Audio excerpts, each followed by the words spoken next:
네, 이 공동 발제구역 JPA에 나와 있습니다. 네, JPA, 조인트 프레젠테이션 에어리아라의 약자인데요.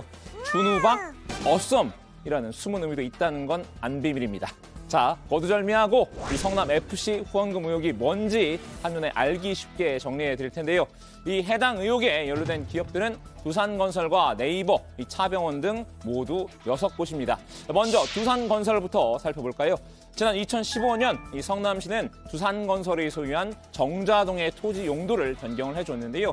이 병원용 부지를 업무 시설용으로 바꾸고 이 용적률을 250%에서 670%로 올려줬습니다. 그리고 이듬해부터 이 성남FC는 두산건설로부터 후원금 50억 원을 받았는데요. 이 후원금 유치 성과금은 당시 성남FC에 근무하던 이재명 대표 측근 3명에게 돌아갔습니다.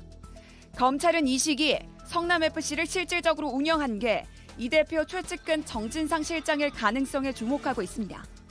이러면 기업이 걷는 후원금이 정 실장에게 건너간 뇌물이 될 수도 있습니다. 시장님께서 정진상 실장을 실질적인 구단주로 생각하고 이 사람이랑 상의해갖고 진행하라니까.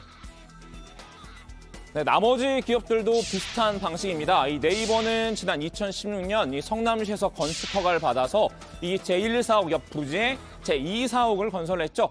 비슷한 시기에 네이버도 후원금을 냈는데요. 이 대표의 측근인 이 재윤경 전 민주당 의원이 운영한 사단법인 희망살림을 통해서 이 40억 원을 우회 지원한 것으로 알려졌죠. 네이버는 2015년 시민부채 탕감운동 롤링 주빌리를 위해 재단법인 희망살림에 40억 원을 지원합니다. 이 롤링 주빌리, 이재명 당시 성남시장이 공동은행장이었거든요. 그런데 이 돈 중 39억 원이 성남FC 후원금으로 흘러 들어갔고 구단 유니폼에는 롤링 주빌리 로고가 등장했습니다.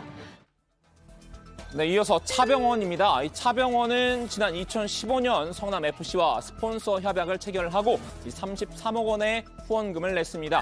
이후 이 차병원이 매입한 옛 분당경찰서 부지 등이 포함된 도시관리계획안이 변경이 됐는데요. 사실 차병원 측 부지의 용도 변경은 이 대표가 이 시장이 되기 전까지만 해도 이 시민운동을 하면서 반대를 했던 사안이었다고 하죠. 자, 이제 여기까지만 보면 당시 성남시장이자 성남FC의 구단주이기도 했던 이 대표가 구단을 위한 후원금을 유치하는 게 무슨 문제가 되나 싶기도 한데요. 검찰은 이 대표에게 이 제3자 뇌물 제공 혐의가 있다고 보고 있습니다. 이 제3자 뇌물 제공, 공무원이 부정한 청탁을 받고 3자에게 금품을 제공하도록 한 범죄를 말하죠.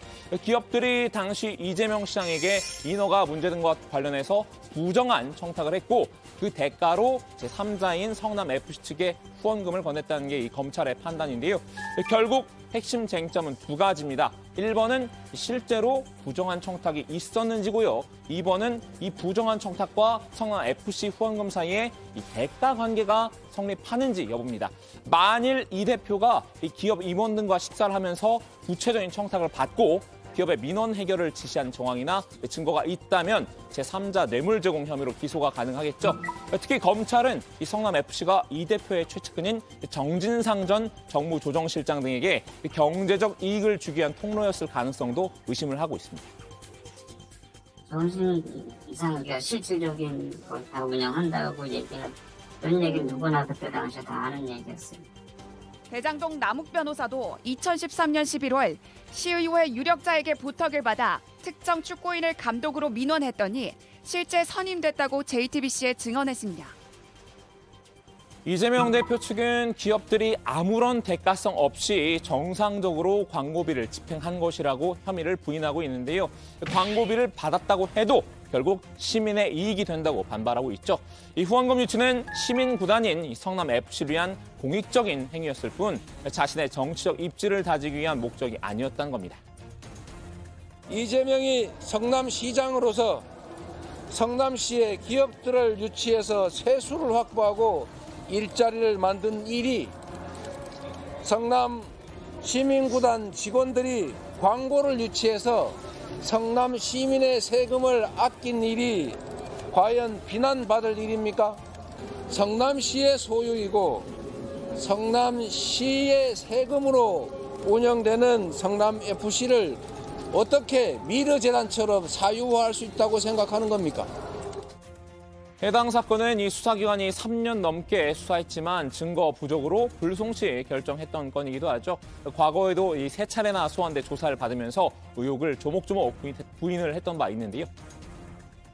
죄가 된다는 사람, 또 죄가 안 된다고 생각하는 사람 입장을 확인하는 자리이기 때문에 제가 이 사안에 대해서 성실하게 소명하도록 하겠습니다.